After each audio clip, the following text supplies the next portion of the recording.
channel. We go live there every day trading the markets, covering world news, and talking through setups in real time. Hit subscribe so you don't miss the next session. Still doom scrolling? Brain rot taking over? You'll focus tomorrow, right? But what if tomorrow never comes?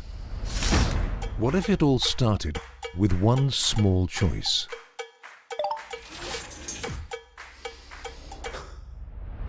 The world won't wait for you. Opportunity is moving right now. One decision is all it takes to shift your momentum. Fuel your mind and watch possibilities open up. Small wins stack up, focus sharpens, growth begins. Everything changes the moment you focus. Lock in and make the switch today. Bring your ambition into focus. Trade with Switch Markets. Are you still trading everything manually? More traders are moving to automation, running strategies 24/7, removing emotion, and staying consistent. Now with Switch Markets, you've got the tools to build and run your own automated trading systems, so your strategy delivers even when you're asleep. Meet Switch Markets, a broker for ambitious people who want to trade the financial markets. You mean that I can trade things like Forex, stocks, even gold with you? Yes, you can even trade the coffee bean market with us. What about digital currencies? Can I trade them too? Absolutely. Maybe now's your time to get in. Oh, and are you regulated? Yes, we are. And how easy is it to deposit and withdraw? Will you charge me any fees? It's easy. Deposit and withdraw instantly. Nice and simple. And unlike that guy, we won't grab any fees from you. Do you have a low spread trading account? We certainly do. Pick from our zero commission or our low spreads account. It's up to you. Okay then, what makes you so different from every other broker out there? Our 5-star rated real human customer support and our perks package worth thousands. No other broker can beat it. So, who did you say you were again? Switch to success. Trade with Switch Markets. Getting started in trading shouldn't be complicated. You can open an account, get set up, and be ready to go pretty quickly. Now, if you've been thinking about it, take a look. Click the link in the description below. You can even start with a free demo account. In trading, like climbing, the hardest step is to pause, hold, and trust your position. Ambition pulls you forward. Focus keeps you steady. Together, they take you higher. Bring your ambition into focus. Switch Markets. Already trading with another broker? Fair enough. But if you haven't looked around lately, you might be missing out. Now, Switch Markets is picking up awards, offering tools most brokers don't, and their support actually shows up. It might be time for you to switch to Switch Markets. Click the link in the description below to get started today. Discipline starts before the first punch is thrown. Focus sharpens in silence. Repetition builds control. Every movement prepares you for the fight ahead. Trading isn't luck. It's preparation. It's grit. Your fight is won long before the bell even rings. Champions trade with Switch Markets. It's time to bring your ambition into focus. Are you still with the same broker? Now, there are better options out there. There's more tools, better support, and a platform built for traders. It's time that you demand more from your broker. Take a look at Switch Markets.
Hello, everyone. Welcome back to the Trading Room. I'm Shane Vernier, and this is FOMC Live. Today, we're going to cover the official press conference from Kevin Warsh and the FOMC and the United States Federal Reserve after what was a contentious vote. I'm just reading through a bit of the headlines right now, and it was a 9-3 vote, I believe.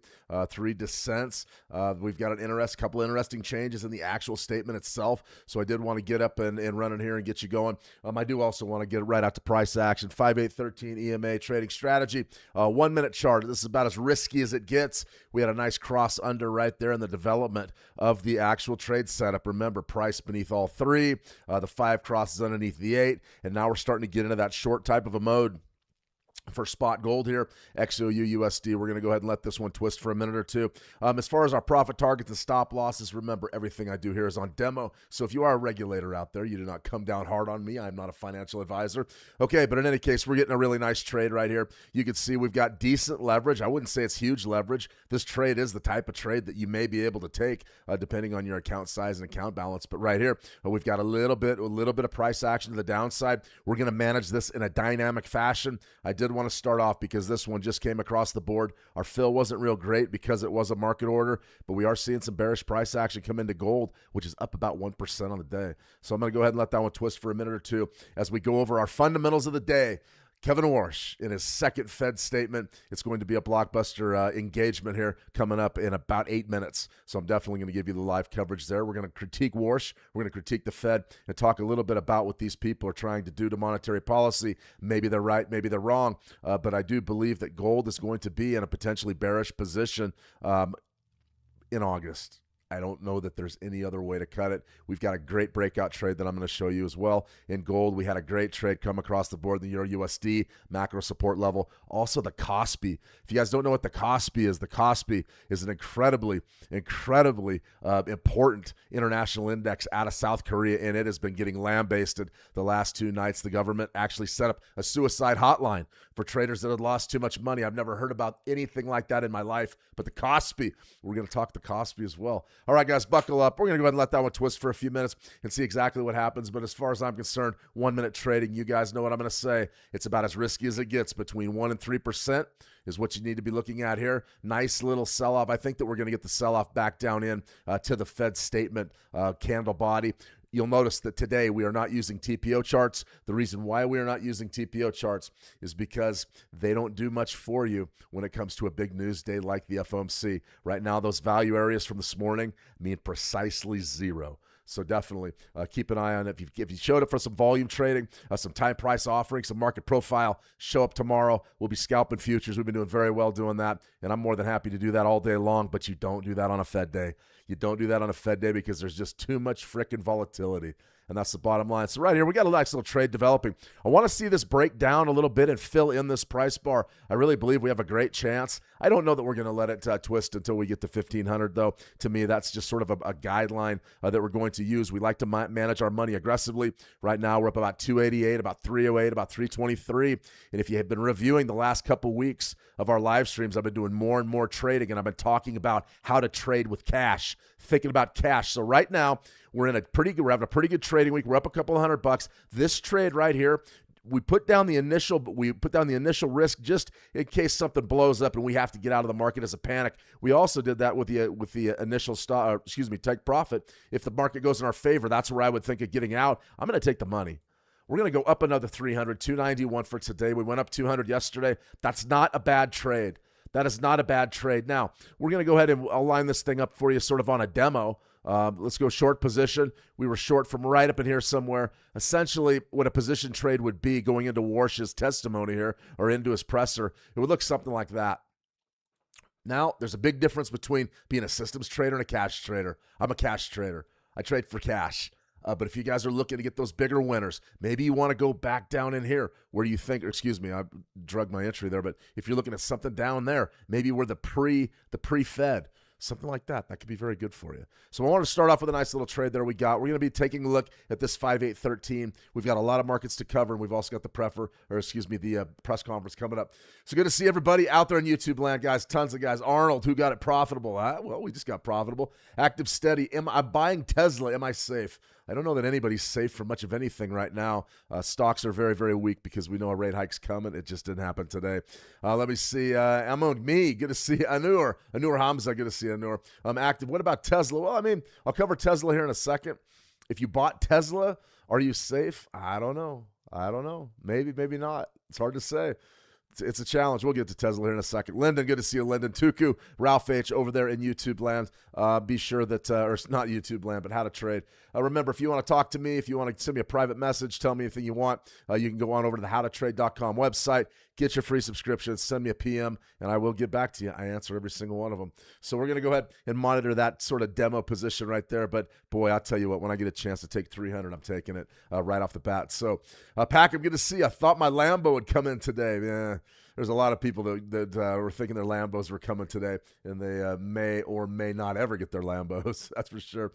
All right, guys, Fed decision. Here you go. This is what we're talking about today. Trade the reaction, week 31. This is the big dog. This is the big one. FOMC Live, the one that we've all been waiting for. This week's central bank events came in as forecast, 3.75%, 3.50 to 3.75%. That is where these interest rates landed. You are going to see the BOE is going to hold their rates static, and you're also going to see the BOJ hold their rates static. I don't expect to see any moves out of these bankers this week. I think it all really came through with the Fed deciding that they were going to say, hey, we're going to go ahead and hold rates and see what happens. Expect the other ones to do exactly that. That's what I would say. Now, remember, how does the Fed impact the Forex? It's bearish for the USD. Expect weakness versus the FX major. That's also going to send stocks potentially higher. Hawkish. Essentially, that's sort of what happened today. And we're going to break it all down for you, but that's bullish for the USD. Expect strength for FX majors and also weakness in commodities and also maybe weakness in risk assets. So that's absolutely imperative. We understand that. The other thing, Iran war heats up. We have huge news there. I may talk about it a little bit after Warsh is finished, but this is big. Iran launched some missiles, latest missile strike on U.S. bases in Jordan. Trump is talking all kinds of trash right now, saying he's going to light them up. Well, we'll see if it happens, but WTI crude oil is right at $85. Major shift in market sentiment. Stocks down, oil up. That is a big deal right there. And then, of course, we had a couple of trade ideas. The NASDAQ trade idea not doing great. That's for sure. This gold trade, though, fantastic one. I'm loving the setup, guys. If you're going to play gold in the next month, just be ready for it. Our daily compression. Look at this daily compression right in front of June's low. More than likely, we're going to go off the board in July. That means we're going to have June's range inside month, potential bearish break all the way down to 3,700. I've been yelling that one from the mountaintops lately on all sorts of social media, but I love a $10 move, a real fast $10 move right beneath 39.42, and we've got our trade idea all lined up and ready to rock and roll. All right, let's talk to Fed for a minute here, and then we'll get around to listening to Mr. Warsh and his presser.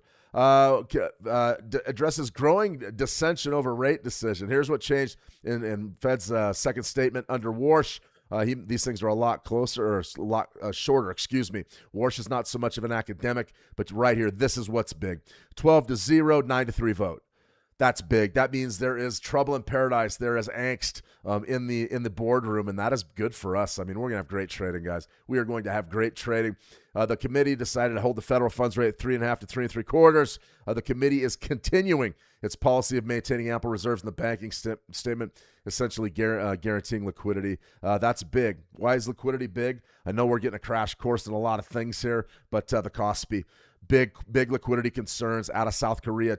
The chip sector is melting down right now. It is spilling over into our NASDAQ. Everybody says, is the AI bubble here? Is it going to pop? Is it over? This Kospi, that's one of the biggest one-month turnaround that we've ever seen, negative 33.19% for what many would call Kospi backers are going to call that. They're going to call that Black July. No question about it. Just like Black Monday or Black Friday, Black July. That is a big-time sell-off.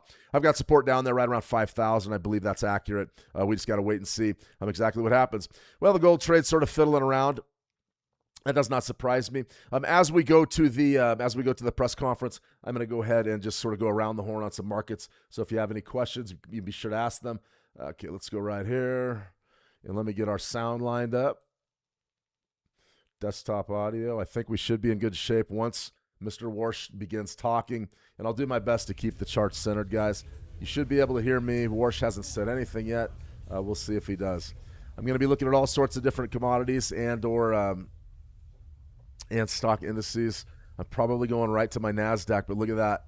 Sometimes being a cash trader is a lot of fun. Do we want to take the long side of the gold market here with another 5813 trade? Let's have a look. Good day. My second FOMC committee meeting as chairman has come quickly. It's probably too early to call it a streak, but our discussions again were collegial and constructive. I'm truly lucky to work with colleagues so capable and mission focused, and so determined, like I am, to sharpen the performance of the Federal Reserve. Today, as you know, our committee decided to vote by a 9-3 vote to maintain the target range for the federal funds rate at 3.5% to 3.75%. The committee is continuing its policy of making ample reserves in the banking system. The economy is showing impressive resilience. Even with recent shocks, the trends are positive and reveal solid growth. Job gains have kept pace with the workforce, and the unemployment rate has changed little. Inflation remains elevated relative to the committee's 2% goal. The committee remains resolute. You've heard this before, but we will deliver price stability. As before, the policy statement conveys just the facts. It's steering clear of forecasting, a choice we consider especially prudent at these uncertain times. Uncertainty, however, does not mean a lack of clarity. For some households, businesses, and market professionals, 5 years of high inflation have left a mistaken impression that's hard to shake, that the Fed's implicit inflation target was somehow above 2%. Let me reiterate, there is no soft inflation target. There is no soft implicit target, not on this committee's watch. There's only a target, and it's 2%. Not one of my FOMC colleagues is under any illusion. We have begun a new chapter, and we understand that the 5+ years of inflation above target cannot be cured in 9 weeks or by a single month of modest price decreases. This Fed will not waver. Our credibility rests on performing our duties and delivering on our responsibilities. Americans are right to expect that because our nation's prosperity depends on it. To the regulars here in the press room, today's assessment might sound familiar, yet there was nothing inertial about our discussions, our policy, or our strategy. 2 economic developments are worth highlighting. The first is a very notable change since our last meeting 42 days ago. Nominal and real yields are materially higher across the Treasury curve. In fact, some of the increases in market interest rates between FOMC meetings are among the most significant in the last 2 decades, ranking around the top decile or so. But if the committee didn't change its policy rate, what happened? In the intermeeting period, market attention centered on real data and real economic developments. Prices reacted in real time to incoming information, and the reduction in forward guidance may have been a factor. Market participants are learning to play the ball, not the referee, and market prices will continue to respond in the direction and magnitude they see fit. This is, in my view, a change for the better, and we're just getting started. After all, the central bank need not always and everywhere be the center of attention. I understand the desire for rolling forecasts and commentary from this committee, but for our part, we need to observe market reaction to developments, direct and unfiltered. I want to stress, of course, that decisions by this committee matter a great deal, and where necessary and appropriate, we will not hesitate to act. A second economic development is one that I noted at the congressional oversight hearings this month, but it's worth repeating. The most striking feature of the economy is the strong growth of business investment. The surge in high-tech capex has been remarkable, but that does not necessarily make the Fed's role any easier. In the AI-related category of high-tech equipment and software, the most recent data shows four-quarter growth rates of nearly 20%. This is helping to sustain the healthy momentum of manufacturing output. More generally, CapEx is preparing the ground for future growth. Nonetheless, the precise timing and magnitude of effects on the supply side remain hard to predict. FOMC meetings produce policy decisions, but just as important is candid discussion of the big things that matter most. That too is a priority in this new chapter at the Fed. In our meeting, vigorous discussion centered on four questions, which I will enumerate. First, we talked a lot about the implications of the past 5 years of high inflation on the current policy conjuncture. To echo an old phrase, has the past really passed?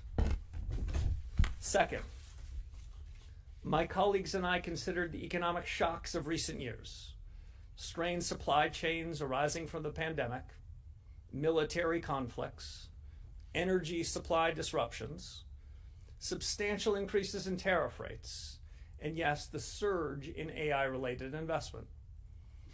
These differ in their sources. Do they also differ in their effects on output and employment? Third, we took up the related question of price increases arising from shocks. The business capex boom, for example, is driving up prices of memory and logic chips and associated AI infrastructure. Do these changes indicate a broader inflationary dynamic, or do we just focus on them because they are under the bright streetlight? Finally, we discuss monetary policy tools and strategies for achieving stable prices. If, as the Fed has long held, interest rate policy should be its primary monetary policy instrument, how much accommodation are we getting from the balance sheet? In all of this, our work is advancing at the Fed. We're asking the right questions. And in this consequential time, we know how very much depends on getting the right answers. Of course, you've all arrived with questions of your own, so let's turn to them now. Very short, very to the point. I like Warsh. He doesn't sit up there and babble all day. That's fantastic. Take our questions, Mr. A Chairman. lot better than Powell. You've had a couple months now, or 9 weeks, or whatever number it is, to see the markets behave in the absence of forward guidance. I'm wondering if you could tell me, what message are you getting from the markets as to where policy ought to be right now? Yeah, so I think officially it's 8 weeks and 4 days, but I'm not counting. The message from markets is the message from markets. What I've really been trying to do, Steve, as I think you appreciate, your colleagues appreciate, is getting an unfiltered message from markets, getting a direct message. Letting buyers and sellers meet at prices for treasuries, for the foreign exchange value of the dollar, and then trying to judge for ourselves, what does that mean about our remit? How are we doing on inflation? How are we doing on employment?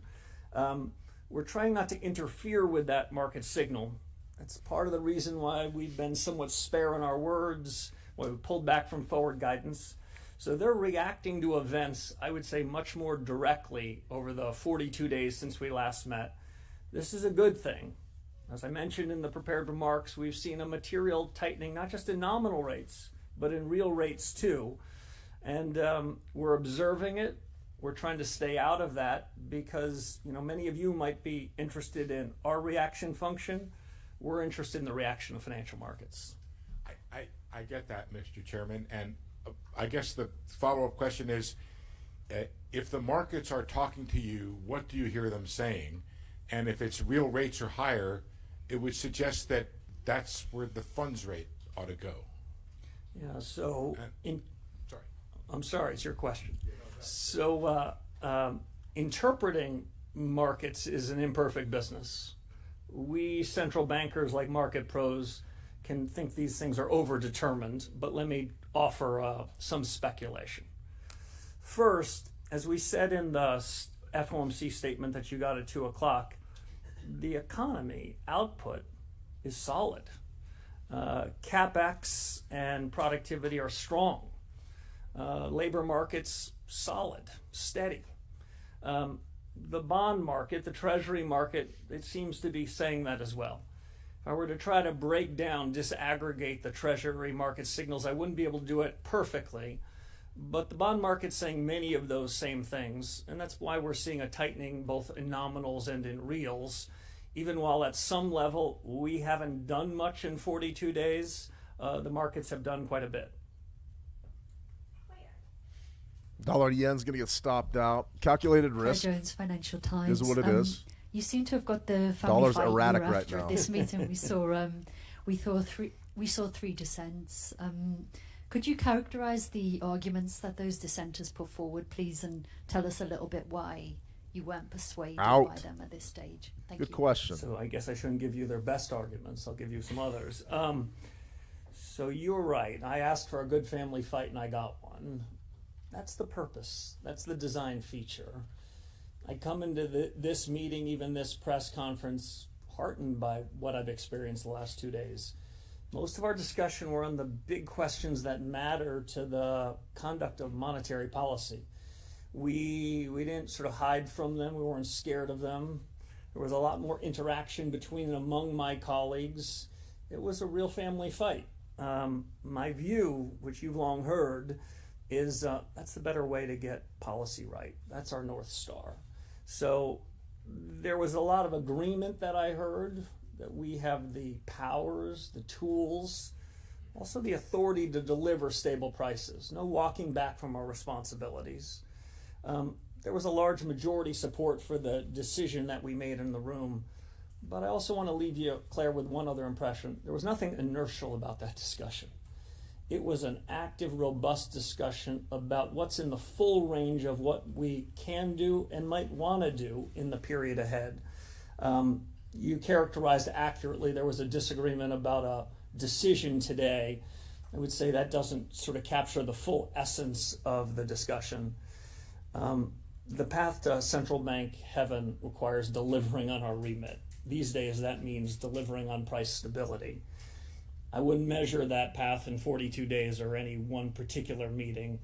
And I came out of that meeting even more confident that this is the right team to win the battle against high inflation.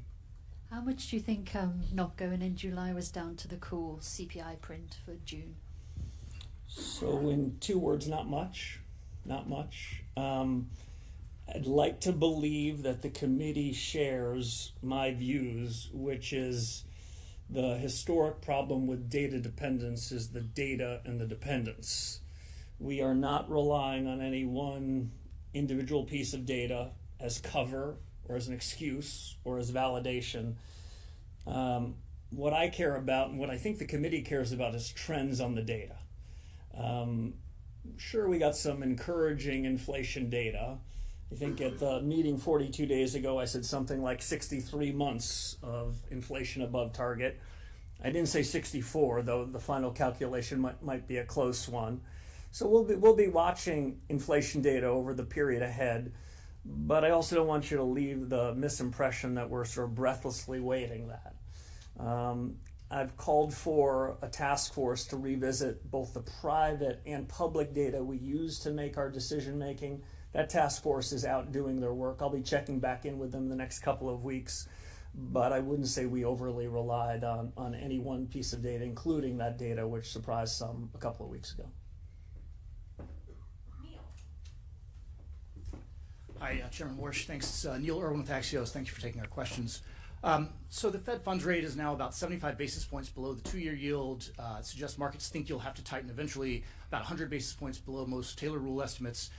You're hitting your employment mandate, inflation stays high. Why should rates not be higher today? There's a lot in there, Neil. So E-mini rates are higher NASDAQ today than they were futures. 42 days ago. Markets have Good made moves. decisions because we step back in part from trying to influence those. Market judgments have moved up on what nominal rates are across the Treasury curve. That doesn't mean we take them as by dictation, but we're observing them. So I think it's a mischaracterization to say that markets haven't reacted because we didn't move today. Markets are reacting in real time. In the period August gold ahead, futures. we've got important decisions to make about the policy rate. Markets in the intervening period, I think, have quite a bit of decisions to make. I'll see if I can put it this way. Monetary policy matters not just by what we say or even what we do. Monetary policy matters by how it affects the real economy. And these prices that we see in financial markets is one of the many ways in which it affects the real economy. We'll be continuing to watch that market information, see how it responds to incoming events, and that can help inform our decision making when we meet in 7 or 8 weeks. How would you characterize in the family fight the last couple of days of you and the other 8 members who wanted to hold? Was that a strong conviction, or was that a hair trigger close call on holding versus tightening? Well, I think the vote was 9-3. The broader discussion to my ear over the course of the last days showed a lot of agreement on the hard questions. 4 questions I raised at the outset about what's really happening in the economy with the shocks and absent the shocks. What are our tools and our capabilities? What's the effect on prices on output? I heard a lot of commonality on the questions. Were there different leans on the answers? You bet there was. So could people come to different conclusions? Absolutely.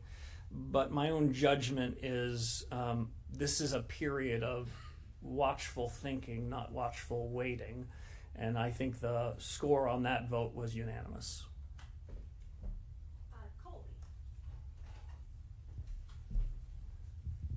Thank you, Colby Smith with the New York Times. You've mentioned that looking at the Fed's policy tools is one element of a 3-pronged strategy to address the inflation problem. So I'm curious how you view the effectiveness of those tools. If inflation is too high and not coming down, is the best remedy to raise interest rates? So that was the discussion in the last 2 days. Is that the dominant remedy? If inflation continues to be elevated through the forecast period, interest rates could well be part of that solution. But I wouldn't say it's in isolation.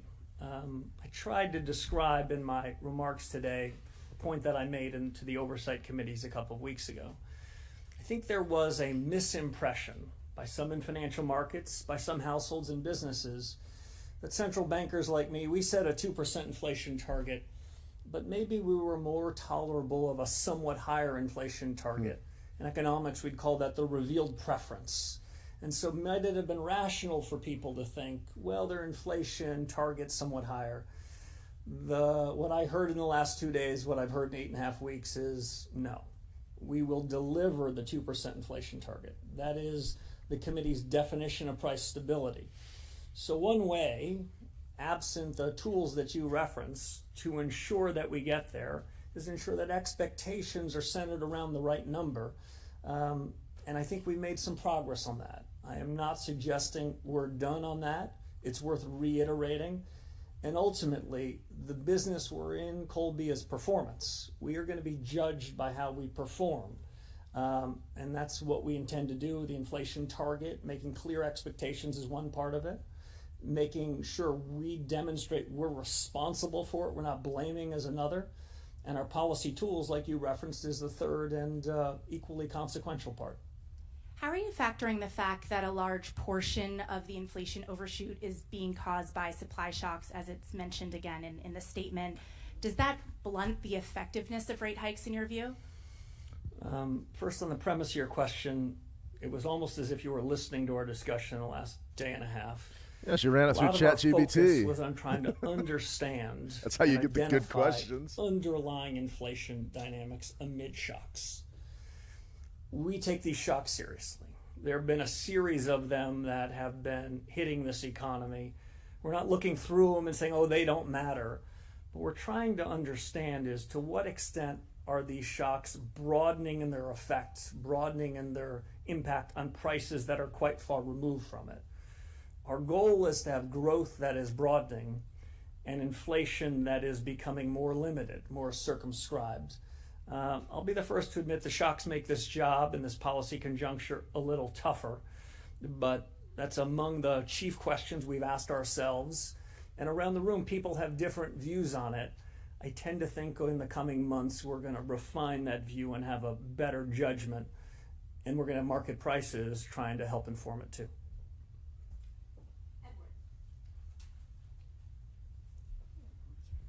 Thank you, Mr. Chairman. Edward Lawrence from Fox Business. I guess I want to drill down maybe a little bit. What specifically, in your mind, would be the argument then for a pause today? So I wouldn't characterize what we did as anything like a pause. I would characterize what we did as a rigorous review of the economic situation. I would characterize what we did as a review of the big hard questions, and I'd characterize it as a view of what our own homework is to try to resolve those questions in the period ahead. If you were to try to force a description that this was a pause, I would say financial market prices would take the other side of that. Financial market prices in this intermeeting period, they didn't pause, they reacted to the inflation data in one direction, strong economic growth in the other direction, and nominal and real rates went up. Did the Fed take an explicit change in its policy rate today? No, but I think that's the beginning of the story, not the end of the story. And if I could, I did want to ask, not forward guidance, but looking forward. Traditionally, a Federal Reserve chairman uses the Jackson Hole Summit as a sort of a reset of monetary policy. Well, how do you look at the speech that you're going to make in August? I look at it like a blank piece of paper right now. I have not begun consideration with the guy's not saying team anything, here, is he? what would go into that document. Not saying anything. I think you characterized it correctly. Historically, at least from my first tour of duty at the Fed to more recent periods, it would be sort of a setting up speech more often than not of what was going to be happening in the fall. I haven't made any judgments on that, but those are judgments we'll have to come to. If I could, in the high mountain air in Jackson, Wyoming, I'd like to also frame the big questions. There is a tendency, especially with the proliferation of meetings and press conferences, to get caught up in the myopic. Did you do this by a quarter or do that? Ultimately, whether we deliver on price stability matters some, the decisions we make in 6 or 7 or 8 week periods. But they matter more. What are the big questions? What's really happening with productivity? What's really happening with demographics? What's really happening to the global economy amid the shocks? Haven't made a decision whether it's going to be a big picture speech or whether it's going to be a more traditional setup for all the action we're going to have between September and December. I will tell you one other thing that I am doing between now and Jackson Hole, which is I'm checking with those task forces. My first principle of establishing a task force is find the best subject matter experts anywhere in the world and put them together. Well, especially put them together with other people who might disagree with them. In the next couple weeks, I'm going to be doing a check back in. I've given them time to sort of buy or think sell hard about guys. Their agenda, their debate, their schedule, and when they might be ready for prime time. I'll be doing a little bit of that checking, and that may or may not inform anything I have to say. Yeah, Brian Stretcher to the moon. Guys, this is incredibly counterintuitive. I'll break down what's happening after he's done talking. I'm trying to listen to Chairman him. Warsh, I want to follow up on Colby's question. Up and away, really. I guess buy pullbacks at this You've point. said there's no cruel choice Intraday. between stable prices and full employment. Rates bring inflation down by cooling demand. It's generally thought that can show up in the labor market. If that's not the channel you're relying on, what is? Yeah, so let me go back to first principles, Nick. I don't believe that either part of our mandate is generally at war with the other part. I do not believe that price stability and full employment is an either-or proposition. There have been policymakers over the last several generations who have thought that there is a strict trade-off there. That isn't my judgment. In fact, my judgment is if and when we deliver on our remit, we're going to be satisfying both prongs. We're going to have price stability and full employment. And in fact, If you want to do the most harm to the labor markets, you would run a period of high inflation that's variable, such that employers, businesses, wouldn't really know what's going on. So I think the two parts of our mandate are equally important. We have no legislative orphans here. I've been talking mostly about price stability because we're doing pretty well collectively as a country, as policymakers on the full employment side. But we're doing considerably less well on prices. That's why we describe them as elevated, and that's what's taken most of our discussion. In terms of transmission mechanisms of monetary policy, I think different tools work through different transmission mechanisms. The interest rates work through lending channels and credit channels, maybe confidence channels and foreign exchange. The balance sheet probably works through some other channels like signaling and portfolio balance. We're keeping full abreast of all these tools in making policy. But if the suggestion is somehow we're going to be fine-tuning aggregate demand so it catches supply, that's not my mental model. I don't think we're great in the fine-tuning business. We're trying to get supply and demand in broad order, but really what we're doing as we sit here today at this press conference is I think we've got a reasonable sense of what aggregate demand looks like in this economy. We're inferring aggregate supply. We're making a judgment about what productivity is. And in some sense, there's a race between supply and demand. And the surge in business capex in around AI, it's making that calculation a little harder to judge, but in the period ahead, we're going to be trying to judge just that. And if I could ask, where exactly was the disagreement today? Was it about the inflation forecast, or was it something more around the risks, the tactics? Yeah, so I'm going to I'll let the dissenters speak for themselves. The way I heard it over the last 2 days was overwhelming agreement on objectives and authority and commitment. I didn't hear anybody walking away from it.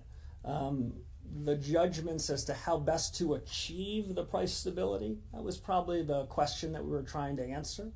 What's the best move? What's the best strategy? What's the best way to achieve it? And a second question that was asked is, when do we need to make those harder calls? When do we need to make those decisions? And like I said to one of your colleagues, I was comforted that markets in the intermeeting period weren't reacting to us, they weren't reacting to dots or to speeches. They appeared more than ever to be reacting to real-time events. So they're gauging themselves how restrictive the Treasury curve should be. And that, I think, has been a useful development. We don't endorse any particular market move, but I'd also suggest we observe them with keen interest.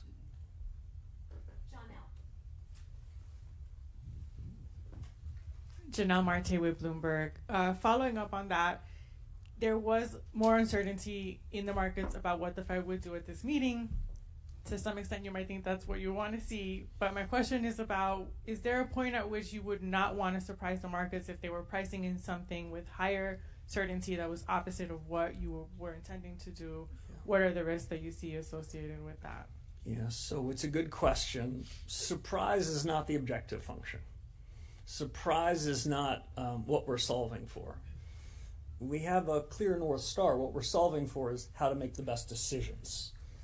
Almost everything else should be in service to that goal.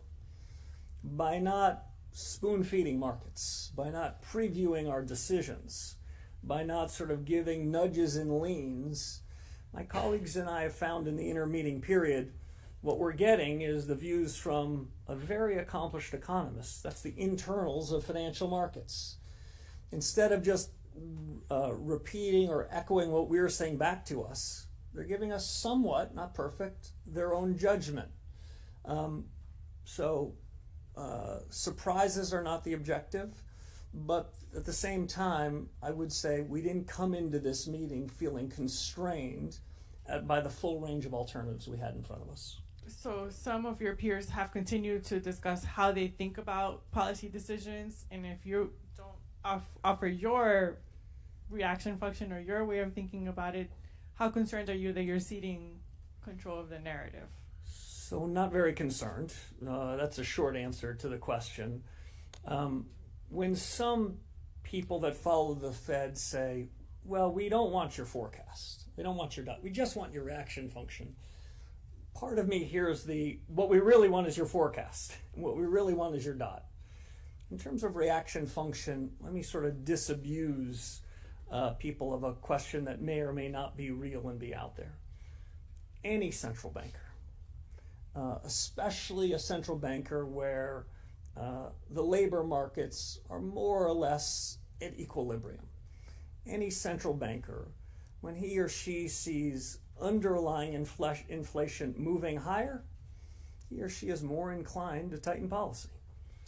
Again, when you've achieved the other side of your mandate and you see underlying inflation falling, he's more inclined to loosen policy. That's my reaction function, and I don't suspect it will cause people to not continue to pry for more, because the truth is, for a very long time in a lot of countries, coming out of the 2008 crisis, we're in crisis mode, we were purposefully providing a lot of information, trying to provide a lot of assurance, trying to tell people exactly what we're going to do, offering forward guidance with clarity as if we're tying our own hands behind our back. Well, in crisis mode, that strikes me as a very prudent policy. But in more benign conditions, it strikes me as worth revisiting. But markets and market participants and reporters have learned to devour all of that information, so I take seriously that the pullback of forward guidance requires some transition. Reform isn't easy, but our general judgment is going to help us make better decisions, and in so doing, satisfy our remit.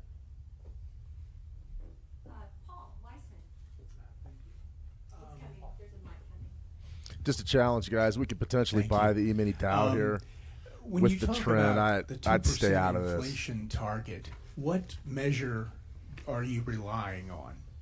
Yeah, so We have I'll to give see two the market answers. First, do let me give something. the proper standard answer. The Federal Reserve every January Just up and outlines away. a statement of purposes and strategy. Yeah, you don't want this. And in that strategy document, which I believe was dated January of this year, it describes a measure of PCE inflation as the objective function there. I have enough of my own, so that's our number. We're sticking with it. Who knows, come after next January, what we might say about strategy. I suspect the task forces might have something to add. But I'll say this, some version of the Lucas critique, some version of Goodhart's law in economics should remind us that when we talk about measures of inflation or something else, and we describe those measures as being consistent with our objectives, we might make them such that they're not very good measures or very good objectives. Broadly, if you said to me standing in front of you, I abide fully by the strategy document. Might get a we're gonna pullback deliver buy 2% here. inflation, NQ. and not a whisper more.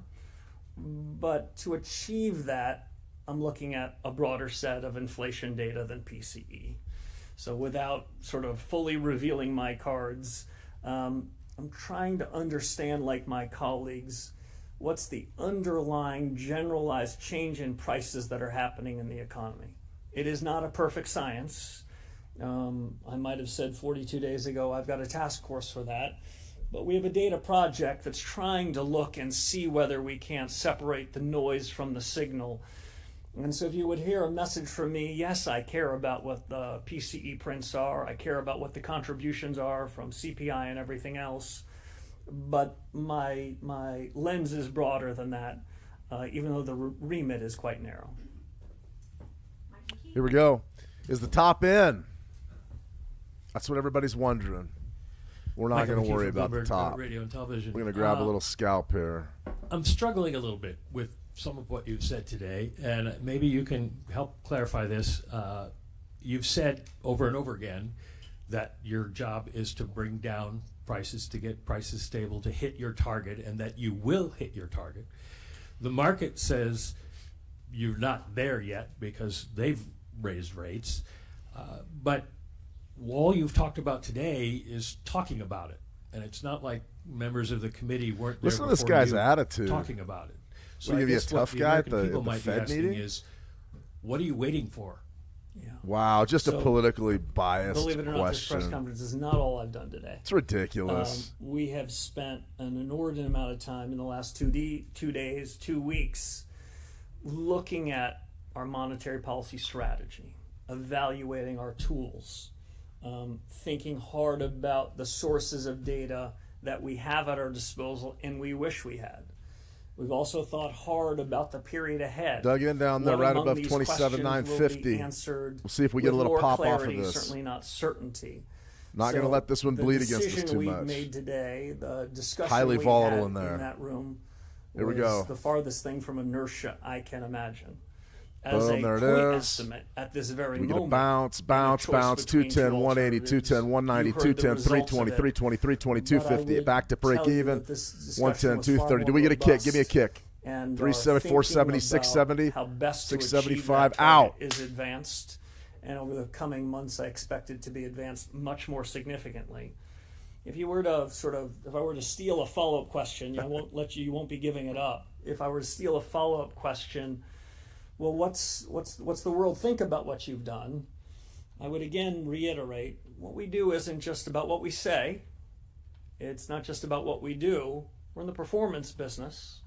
And so if I look at the Treasury curve, if I look at the dollar, if I look at a lot of things that are internals inside of financial markets, I think what they're broadly saying is that this committee does own it, has the credibility to deliver it, and they believe, like I do, that we will. But I don't want to leave you with a misimpression. We've got no magic wand. This isn't something that we're going to be able to carry out in days or weeks, but we're going to deliver on the responsibility that Congress gave us. And today's meeting and the preparation for today's meeting was an important step towards that destination. I'd like to follow up on the. No, you don't need a task forces follow-up. as well. Your And ask, attitude's what bad, brother. vetting did you do of the people that you appointed to the task Don't give him a forces? follow-up. In particular, given Mark Andreesen's substantial political spending, $25 million in just the past Look at this, year just a to back political hack candidates who here. oppose stricter AI regulation. Shut him How can the down. public be confident that a committee he co-chairs will provide an independent assessment of AI's economic effects rather than one aligned with the interests of the AI industry? Yeah, so I selected 15 incredible subject matter experts to tackle 5 of the most important questions that if we get the answers right, we're going to do a far better job in delivering. And if we get the answers wrong, we have a problem. The comfort that I can give you and your listeners is we're the decision makers. The chairman of the board of the Federal Reserve and the members of the board and the FOMC, we will be the consumers of the outputs from 5 different committees. The judgments we're making will be informed by, but not at all determined by, these outside groups. My theory of the case in establishing the task forces were to pick people with extraordinary talent, depth of expertise, and a divergence of views inside every committee, so they too can have a family fight. This is not outsourcing to people that aren't known and haven't been vetted. This is seeing whether new ideas can catalyze a broader, better, more informed discussion inside the room. And I'm very confident that we're going to be able to do that. I am impressed by the credentials of these 15 people. And full disclosure, I've known almost all of them for a very long time. And I think they're going to give their best views on the subject. But ultimately, these are decisions we're going to make, and we're accountable to our oversight committees and to the remit Congress gave us to deliver. So, I mean, the question is, do we short gold? No, I think it's really tough, guys. Hi, Ann Saphir with Reuters. Nice I to mean, see that's you what the again. trade would look like, essentially. So I need a little help here, too. I don't want to You've fight the trends, said really. repeatedly you have no tolerance for I'm not interested. inflation. I want to join it. And yet we are seeing above target inflation repeatedly for 5 years and through your term so far. And sure, you have no magic wand, but you have not taken action. You just gave us a little peek at your reaction function as well. You said that if underlying inflation is rising, that you would tend to think that you might need to tighten. And with the exception of the most recent inflation print, that is what we've been seeing.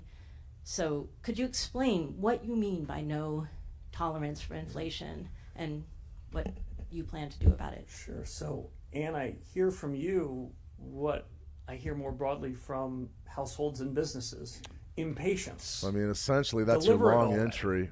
But I would stay out of this. This is chaos right now. This is a fact.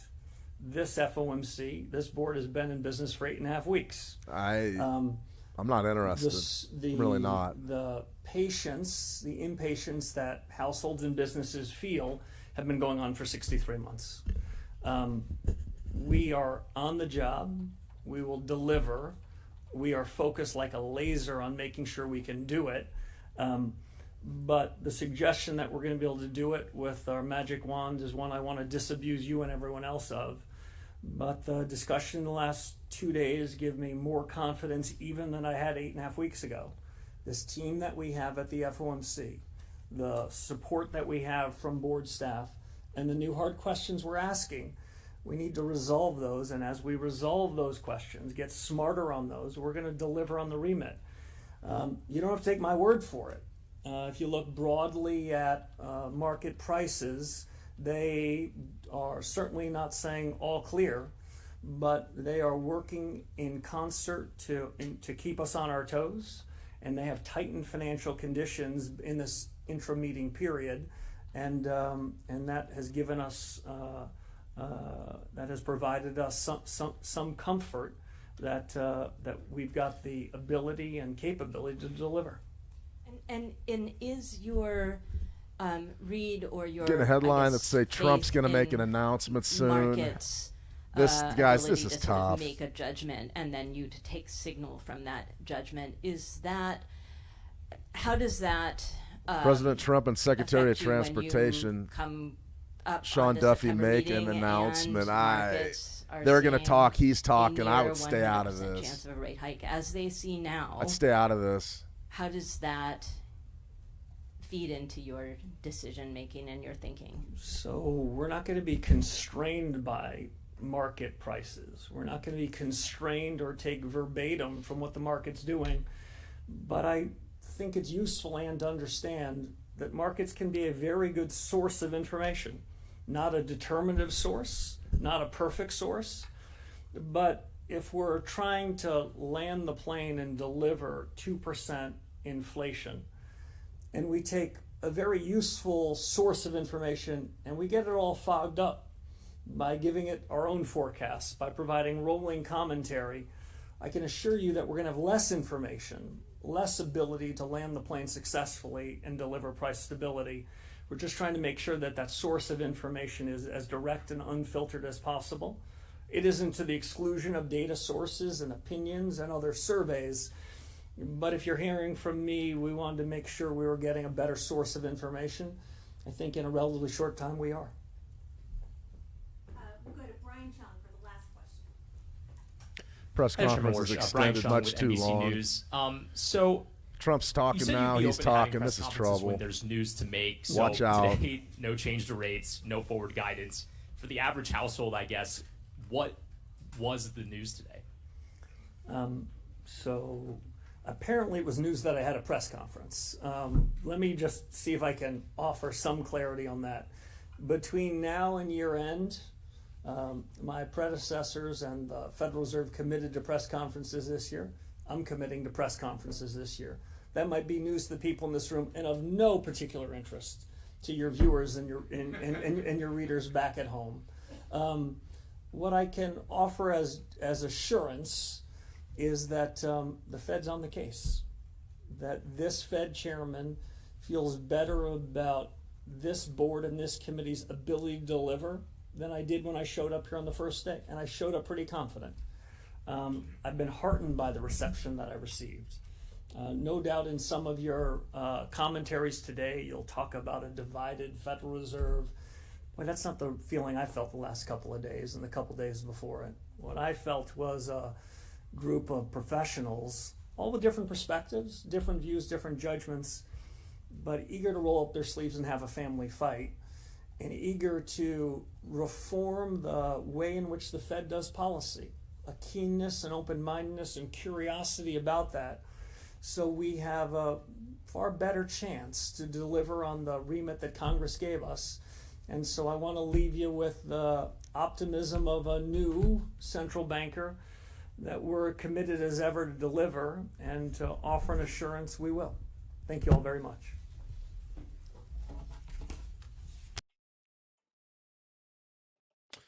Okay, so a couple of things come to mind right here. We heard the term family fight an awful lot. That's good. That means they're arguing, they're having a debate, and they're a 9-3.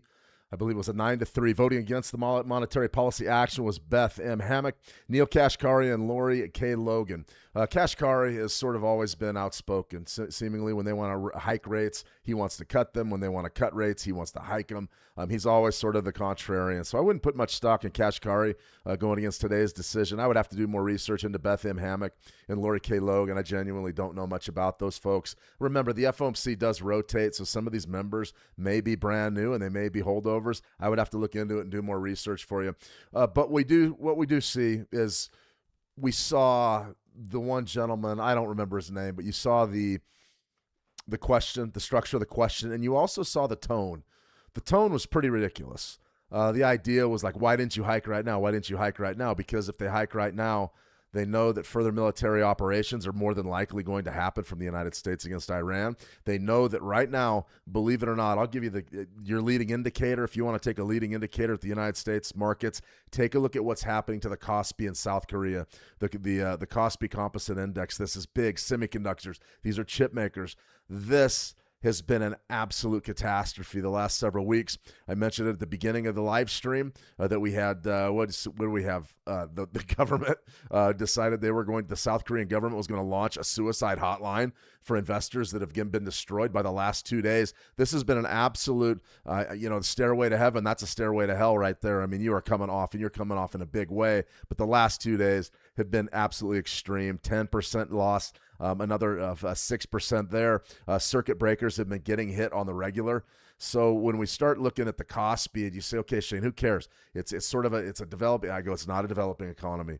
Tremendous amount of wealth in the South Korean chip sector. This looks to me like it could be the leading, maybe a leading indicator of what's potentially brewing in the NASDAQ. Now, I'm not going to say that for sure because I don't know. But I do know that this is pressure. The Korean government is meeting with the central bankers, Korea's central bank, and what that typically means is quantitative easing.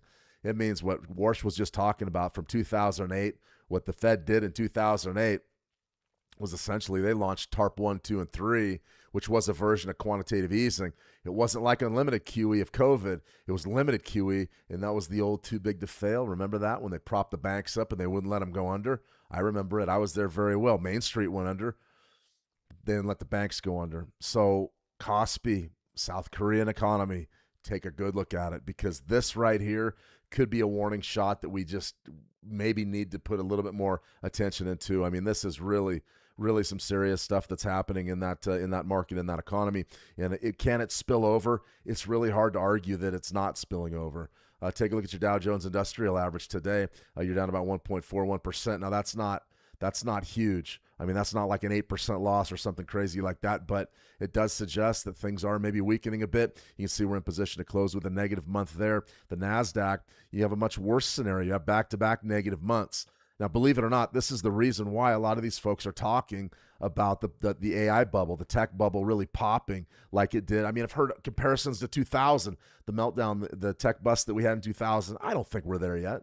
I really don't think we're there yet, but this right here, this doji, this long-legged doji or dragonfly doji or whatever you want to call it, that's brought a lot of people to the table saying, okay, the top may be in. And if you don't believe that a lot of these decisions that people make that are on CNBC and Bloomberg, and they're constantly giving you their opinions over and over and over again, it could be as simple as them just pulling up a monthly chart saying, okay, doji sell-off. Yeah, the top might be in. Well, I mean, everybody pretty much understands the severity of this sell-off that's hit the NASDAQ this month. You're off about 8.5%. That's not good. That's going to get everybody essentially talking. So what would the shorts look like? Let's say if you're short up there, your stop out's going to be somewhere up there above your doji. And a lot of the folks that are shorting, I can't remember the one guy's name that was he was a heavyweight short seller. He's been all over the market saying he's shorting all these AI companies and things. Sean Duffy, I don't know his name. In any case, something like this would be what an investor like that would be looking to do. They'd be looking to say, okay, I want to see a sell-off down to that April tariff panic we had back in 2025, and then we'll regroup and maybe go up from there. That's essentially would be their play. To me, I don't buy into that. I don't sort of subscribe to that point of view. I think that you have a helium shortage coming out of the Persian Gulf. You've also got energy troubles. You have a war that's getting ready to kick off en masse. Many of us believe the United States is going to escalate. I'll talk more about that as we get towards the U.S. election in the fall. But with all these market drivers, could that be the reason that there's a little bit of angst in the NASDAQ? Of course. Could it also be overbought? Of course. Let me ask you this last question, and then we'll go ahead and we'll take a look at a few key levels for the Forex and then call it a day. Look at our scorecard. We traded pretty well today. I'm not unhappy at all. The real question is what is the problems in South Korea and the Kospi, and all of a sudden the big negative print we're having in the NASDAQ? What does that do to those IPOs that were coming? Anthropic, OpenAI, these were going to be some of the biggest of all time. Right next to what other IPO? One that we talked about a lot as it was breaking.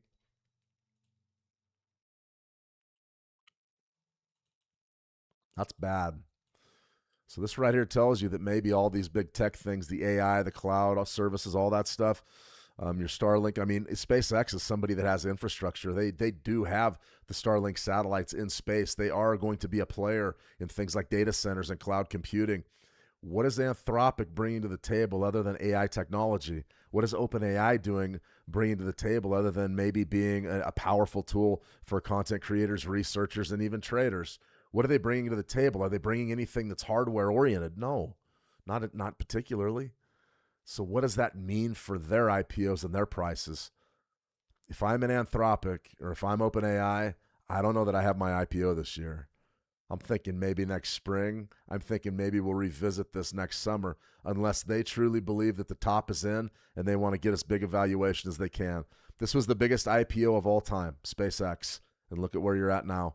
113, you're at about half of those highs. You're $100 off, and that did not take very long. And just look at that daily chart.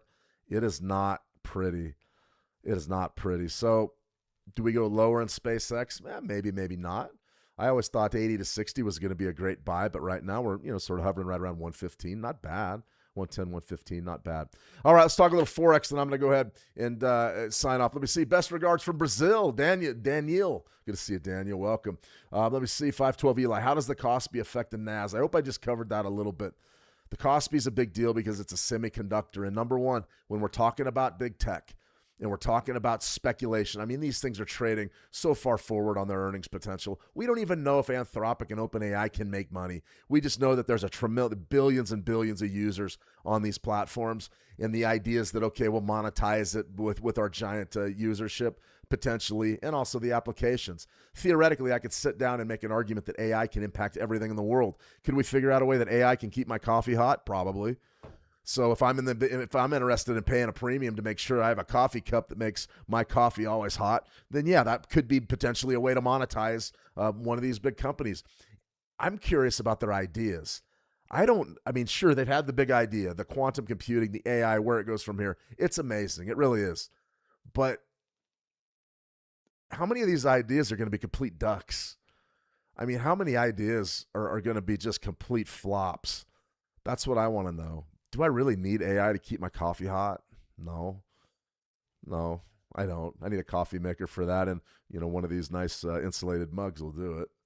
But AI may make it look great.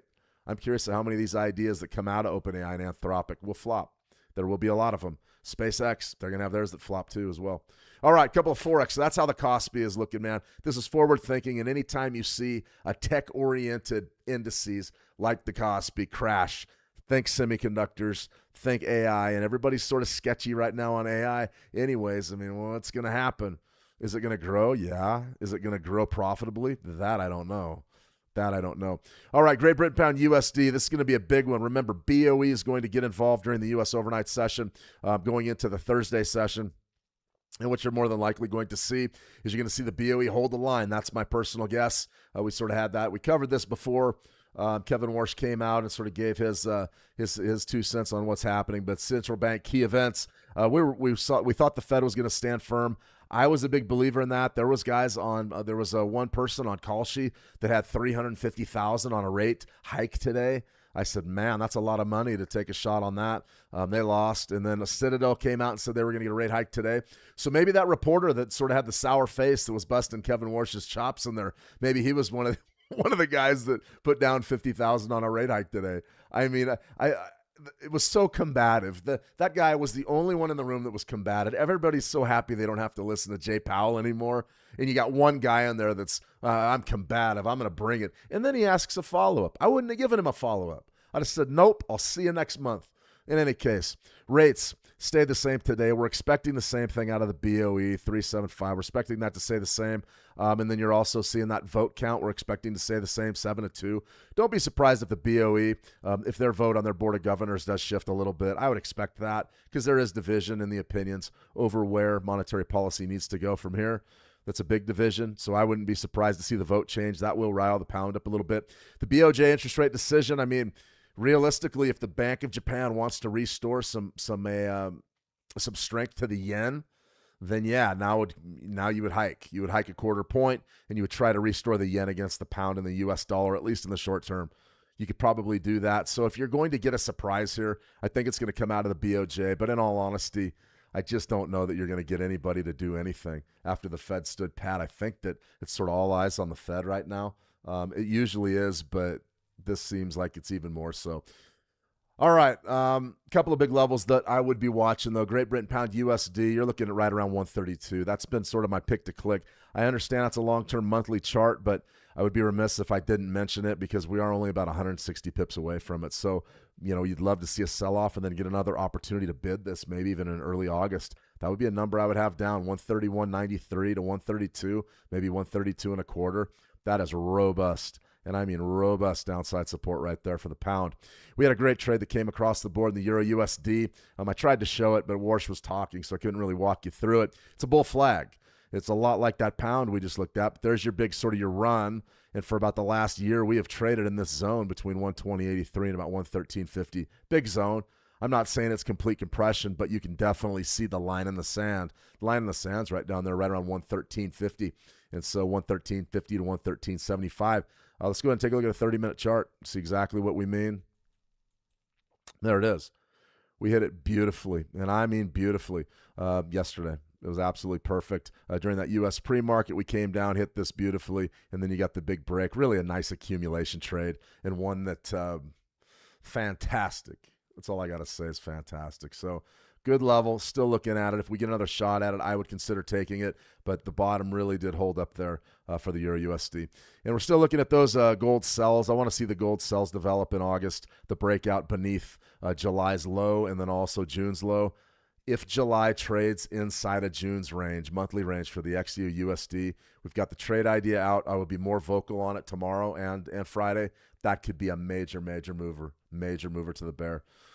All right, everybody, let's go ahead and take a look at our performance here today. I do a lot of demo trading and stuff, but the ones that we do take on these live streams, we're starting to look into exactly what we need to, well, I don't know what you'd say, just sort of keep a better track, I guess, of what we're doing.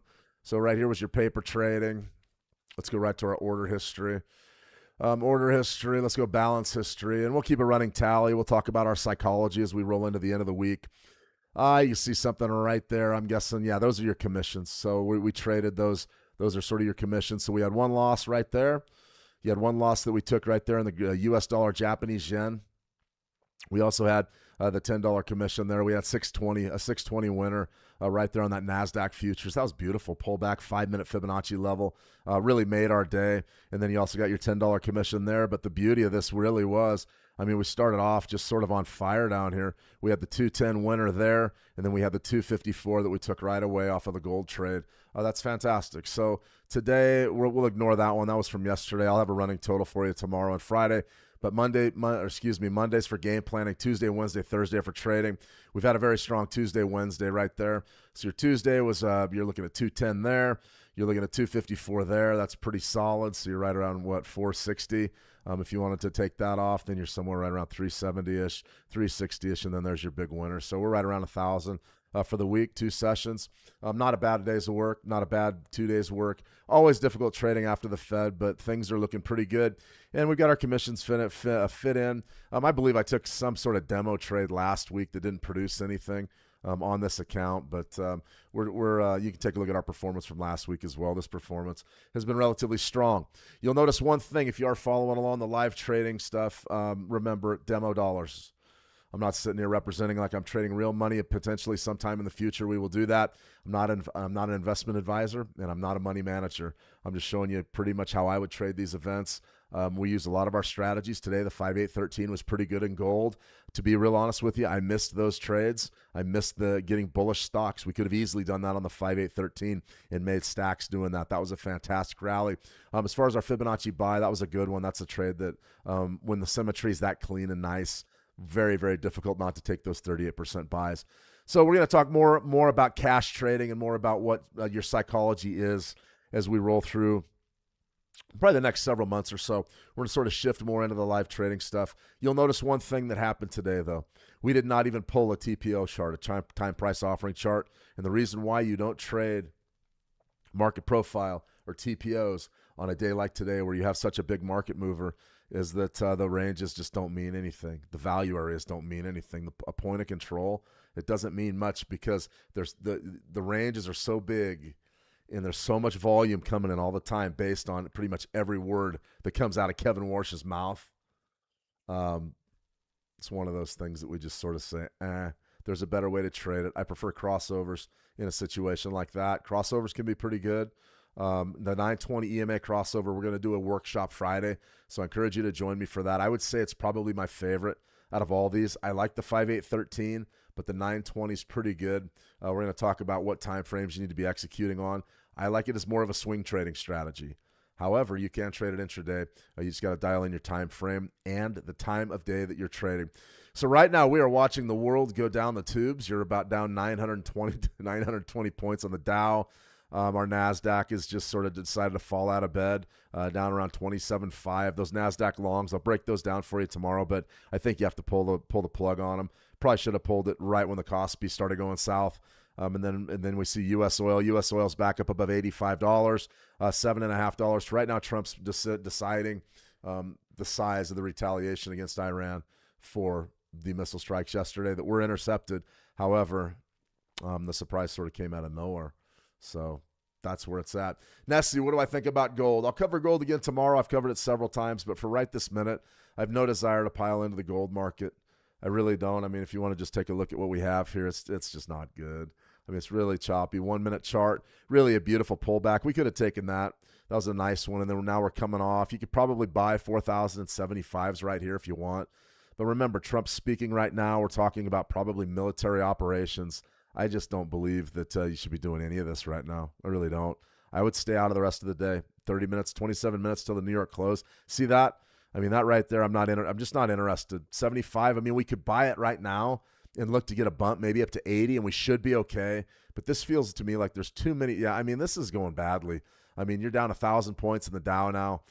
This is just, you stay out of stuff like this, you know. And after watching these things and trading Fed Day for, you know, I haven't traded it for 15 years, but it's been, I would say I've been trading it every Fed Day, covering it extensively for the last decade. And I can tell you that days like today, we have a much better chance regrouping, game planning, and coming back tomorrow and kicking some tail tomorrow than we do trying to force a trade right now. So as much as I hate to tell you not to trade, I don't think you trade right now. I think it's a bad idea. Josh, good to see you. Josh, welcome. I'm new to fundamentals. What does today suggest for the DAXY, or excuse me, the DXY? It's not the DAXY. That's what they call the German DAX. The DXY bias over the coming weeks. So DXY is going to be essentially what it's going to be. It's going to be your dollar index. I've really been working. You can see on my scribbles. That's fantastic. I mean, people look at this stuff and go, man, what's wrong with you? Well, I'm sort of a telestrator. If you guys are sports fans, I remember the late, great John Madden. He was great on the telestrator. I grew up watching him, so I just grabbed the grab the crayon and just draw you a picture, essentially. So what does this mean for the DXY? Well, essentially, in my view, you're probably going to see the dollar get stronger. Think about what's going to happen here. You're going to get a rate hike. We know it's coming. I would say it's probably a 90% chance that you're going to get it in September now. However, Warsh didn't say that. And he said, hey, we're going by the data. We're not, or excuse me, not the data, but we're reevaluating the data that we use. So that's not a lot. You can't lock that in the woodshed and say that it's a for sure thing. However, what will send the dollar higher is a war and escalation. Every time the United States and Iran have escalated things, the dollar's got stronger. More money's flown in to T-bills. We've seen bond yields go up, and a lot of that has to do with safe haven, and not necessarily desire, but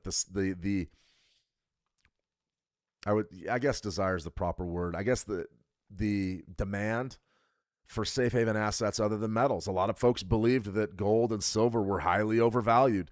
And as soon as this war kicked off, we saw a significant, what are we down, about 20% in gold since March? So you're down 20% in gold. Silver's taking it even worse, trading 58s. We were trading 120s at one point for silver, or 115s. So this is ugly stuff for metals. And I think a lot of what you saw was the institutional traders. They want safe havens. They just don't want to hold any more metals.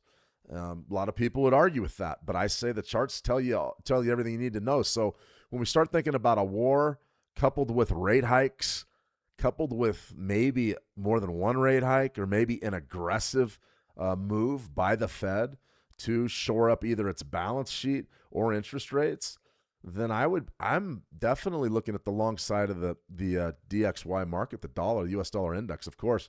However, all of that's great and all that's fine and dandy, but don't throw our technicals out, Josh. Don't throw our technicals out. Fundamentals, I talk a lot of fundamentals, and we also have a lot of technicals we use on these live streams. My favorite, Fibonacci retracements. That's my weapon of choice. To me, this is the range for the U.S. dollar. Donald Trump is sworn in as president right there back in January 2025.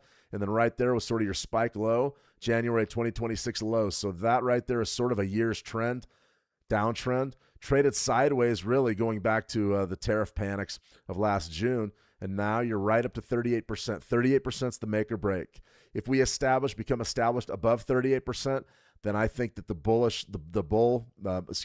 bias goes all the way up to about 103, maybe even 105, coupled with rate hikes and enhanced war operations. That's the way that I see the DXY panning out. However, our technicals paint a very strong picture. If you're beneath 101.15 or 101.150, however you want to say it, this bearish bias is still extremely valid, and we have to respect the downside of this market. So the fundamentals, to me, they all point towards a stronger dollar. I'm seeing that unfold right now in front of our eyes. Now, negative bearish close for July. August will be a pivotal month. We either break high and break to the top side, or we break low, and this bearish trend continues. I think the jury's still out. The fundamentals, to me, point towards a bullish U.S. dollar, but the technicals, I don't throw my technicals out. No way. No way, that's for sure. There you have it. Nessa, yeah, good to see you. You're welcome. Let me see Jason. Boom, he's on his back. I don't know who's on whose back. That reporter should be on his back. That was ridiculous. Such a combative tone. Just combative, and I wouldn't, a follow-up question, I wouldn't have given him a follow-up question. No way. No way about it. All right, everybody, I think I'm going to go ahead and sign off. SpaceX getting smacked right now, 111.68, down 4%.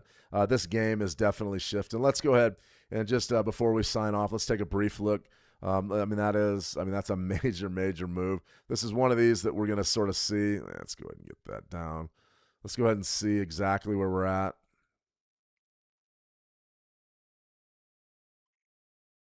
Gold, there's your cross under. This is big. This is big boy trading. These are moves. 5813. There's your cross under. If you're trading the Nasdaq, E-mini Nasdaq 1 minute chart 5813.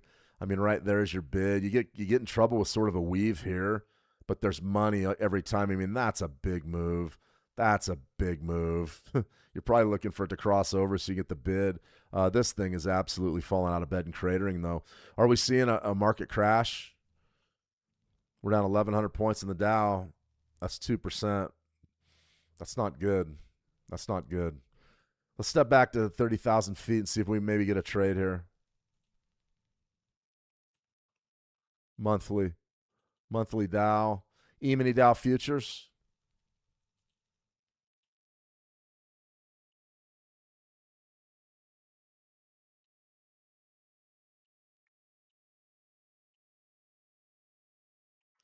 $50,467. It's coming into view. It's coming into view. So you're probably more than, I mean, that would be more of a position trade. You'd be trying to get that. It's about what, 1,200 points down the queue. Man, if this keeps up, we could get that tomorrow or Friday.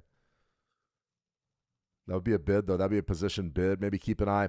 I'm out for my trade idea a little bit later today. I'm going to let the dust settle, and then we'll have a daily write-up, and then we'll send out a trade idea. But interesting stuff right here. That's for sure. I mean, this is a major sell-off. That's no kidding. Let me see. Oh, John Madden. Yeah, boom. He's on his back. You guaranteed a little bit of whap and a little bit of boom. No, Madden was one of my favorites. That's for sure. You're welcome, Eli. Yeah, I gotcha. John Madden. God, I played so much Madden growing up. That's for sure. Any poly market today? Yeah, we'll look at poly market, then I'm going to go ahead and sign off. We've been going for a while here.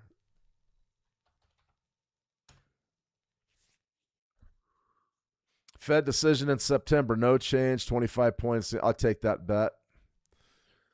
I would take that. 50-50. You're giving me even money. I'll take that wager. Absolutely. Iran. What's going on in Iran? Strait of Hormuz traffic returns to normal by 31st? No. That's not going to happen. How about December 31st? Yeah, that's optimistic. That's optimistic. We have seen no movement in 5 months in the Strait of Hormuz. Halt to offensive operations. Yeah, I want to see that one by December, right? This is a big one. Will the U.S. invade Iran before 2027?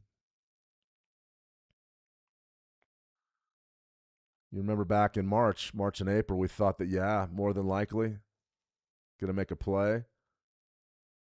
Look at, we're back 30%, 31%. We're talking ground invasion here. I expect that to go higher. Nuclear deal? Nope. Karg Island? A lot of people talking Karg Island these days.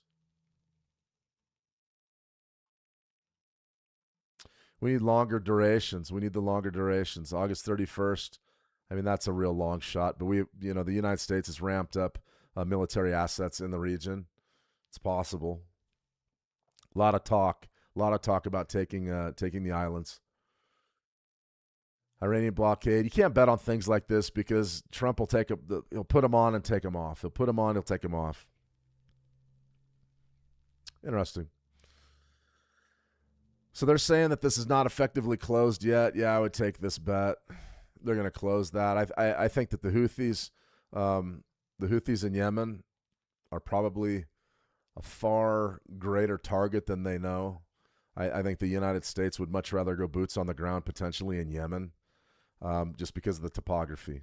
We'll talk more about that, though. There's a lot of research and stuff that goes into that. I don't just want to say these things like I'm snagging them out of left field. It seems like everybody does that now.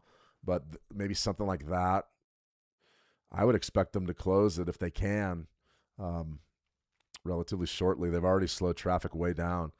It's just a question of, when does it happen? But this stuff here is just fickle. And what does all of it mean? I mean, this is really what it all boils down to. There's a lot of pressure. 86% chance the Democrats are going to take the House. I think that's a foregone conclusion. This is the one that really is scaring everybody. 56% chance, and not necessarily scaring everybody, but it's scaring the markets.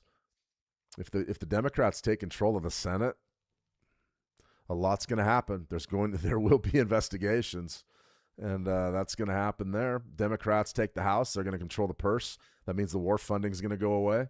That means you're going to get an impeachment day one. Trump's going to be in impeachment proceedings again. It's going to happen more than likely. I mean, this looks to me like it's going to be a big-time blue whitewash, no question about it, as it stands right now. And if you launch a ground invasion, and oil prices, let's say crude oil does go up to $200 a barrel or $150, and all of a sudden you see that recession set in and the inflation jumps, these seats right here could easily go blue. Easily. So there's a lot going on here, guys. And we've got, just buckle up. It's going to be really a great year to trade. I'm convinced of it. Had a lot of fun the last few weeks doing more live trades, though. It's been good. I'm enjoying it. All right, guys, I'm going to go ahead and sign off for today. Let me see. Angelique, what are good pairs to swing trade? Well, I mean, swing trading, we could talk a little bit about it, I suppose. You take a look at this. I thought this one was a good one. Here's our 9 EMA strategy. Right there was our bid, our Kiwi bid. Our stop loss was absolutely beautiful down here. And then we got the big number that really just sent us. That would be a pretty good swing trade, Kiwi dollar, something like that. But I don't know that you can hold a position against the U.S. dollar in this environment. So you're probably going to be looking at like a U.S. dollar. I mean, I wouldn't swing. I wouldn't carry trade. I wouldn't swing trade anything this week, just because you got the BOE setting up. You've got what else do you have? You have the BOJ. You don't want that. How about Dell? Dell's going to pay us. We're doing well on that Dell short. That's a pretty good one. But to answer your question, Angelique, good pair to swing trade this week. I don't know. I really don't know. Too many central bankers for me. I would wait. I would wait to swing trade for next week. I think that's better. I'm scared of the take control of the Senate. Well, I think it's very possible we could see a major. It's hard to say. It really is hard to say. But it traditionally in the U.S. Congress, the opposition party takes control. So, like if you have a Republican president, a Democrat would win the House of Representatives. You have a Democratic president, the Republicans win the House of Representatives. That's just sort of how those elections go. Historically, that's typically what happens. The Senate, though, the turnover of the Senate is a big one. And you got to take a look at what's happened in the U.S. Senate. You've got Lindsey Graham died. And then you had Mitch McConnell. Nobody's even seen him. His health's supposed to be bad. I believe we had Steve Daines here in Montana step down. The Montana race is going to be an interesting one. So to me, I look at this stuff and go, I think it could go any number of ways. And if you spike the war off, and if it kicks off, and inflation and recession and all those things come to pass, like many experts believe, then you're going to have a major political turnover here in the United States. And that's going to mean a lot of different things to the markets. A lot of different things. Let me see. 512 Eli, did you hear anything about Ukraine striking Iran tanker carrying weapons? Yeah, I did. Yeah. I mean, I'm not smiling because I'm happy about it. I just think that you're seeing the look at what we're talking about now. We're talking about Yemen and the Houthis being involved. We're talking about Ukraine potentially being involved. We know that Iran has technology from China and Russia. This thing's spreading. It's metastasizing. That's for sure. All right, guys, I'm going to go ahead and sign off for now. We'll be back tomorrow with another live stream. Live trading UK interest rate decision and U.S. inflation. We'll have that about our same time, about 1 p.m. Eastern. We'll get in there. We'll be looking at TPO charts tomorrow. That's going to be a pretty good way to approach the trading the rest of the week. But we have a pretty good cushion. Remember, Tuesday, Wednesday, Thursday, we go hard. Friday, we'll see exactly where we're at on a Friday. That's for sure. And we'll talk about the psychology the entire way. Cash trading is a little bit different than being a fund manager. As a retail trader, I'm a cash trader. That's for sure. All right, everybody. Have a fantastic trading session. As always, trade the action well, and we'll talk soon. See you. A quick one before our live stream starts. If you're not already subscribed to our YouTube channel, we go live there every day trading the markets, covering world news, and talking through setups in real time. Hit subscribe so you don't miss the next session. Still doom scrolling? Brain rot taking over? You'll focus tomorrow, right? But what if tomorrow never comes? What if it all started with one small choice?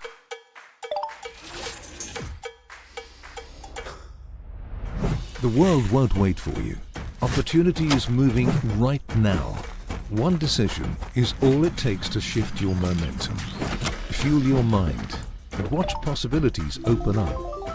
Small wins stack up, focus sharpens, growth begins. Everything changes the moment you focus. Lock in and make the switch today. Bring your ambition into focus. Trade with switch markets. Are you